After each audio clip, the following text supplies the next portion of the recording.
अब एक्सरसाइज 5.2 का question number 9। If the third term and the ninth term of an AP are 4 and -8 respectively, which term of this AP is 0। तो simple सा question है, इसमें फिर से जो है A3 दे रखा है 4 और A9 दे रखा है -8 और वो पूछ रहा है कि इसका कौन सा टर्म जो है 0 होगा। तो मान लो कि इसका n नंबर का टर्म 0 है, let the nth term is 0। इसको हटा देता हूं, यहां पे लिख देंगे कि लेट nth टर्म इज 0। मान लो कि n टर्म 0 है, that is an is equal to 0। ये आ गया हमारे पास। तो अब an इज इक्वल टू 0, तो an का फॉर्मूला होता है a plus n minus 1 into d is equal to 0।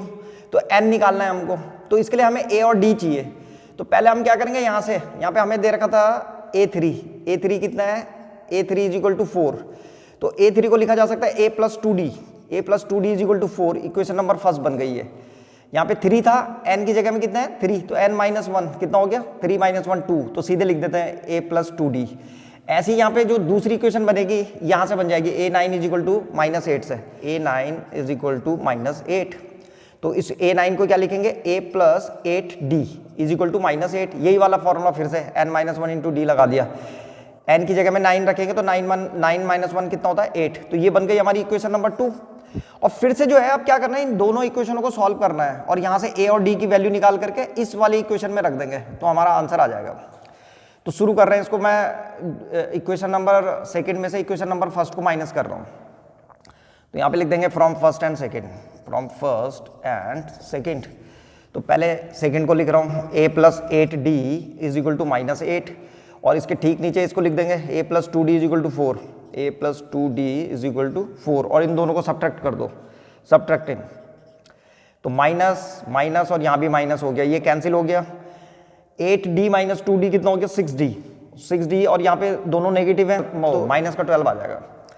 तो d इज इक्वल टू कितना आ जाएगा हमारे पास, यहाँ पे लिखेंगे d इज इक्वल टू, यहाँ 6 डिवाइड में चला जाएगा तो -12 अपॉन 6, तो ये कैंसिल होकर के 2 टाइम्स, तो d इज इक्वल टू आ गया -2।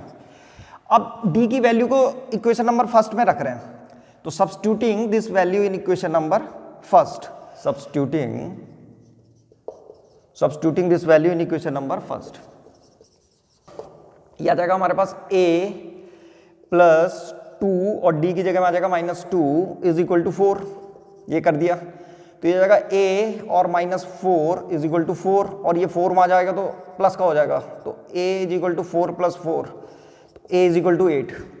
तो अब हमारे पास a भी आ गया और d भी आ गया।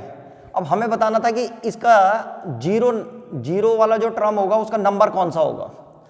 तो हमने यहाँ पे लिखा हुआ था an इज इक्वल टू 0 मान रखा है हमने, तो यहाँ पे रख रहे हैं अब इसकी a और d की वैल्यू।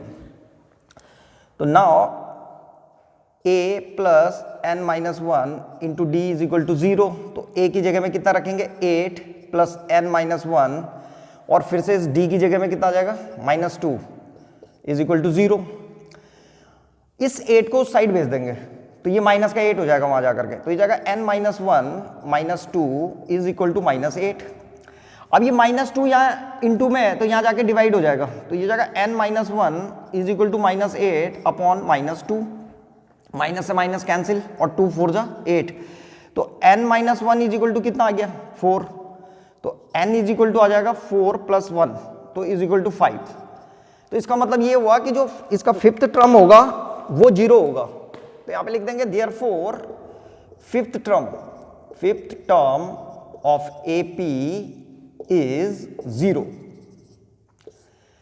तो ये हमारा जो है फाइनल आंसर आ गया, इसका जो फिफ्थ टर्म होगा वो 0 होगा।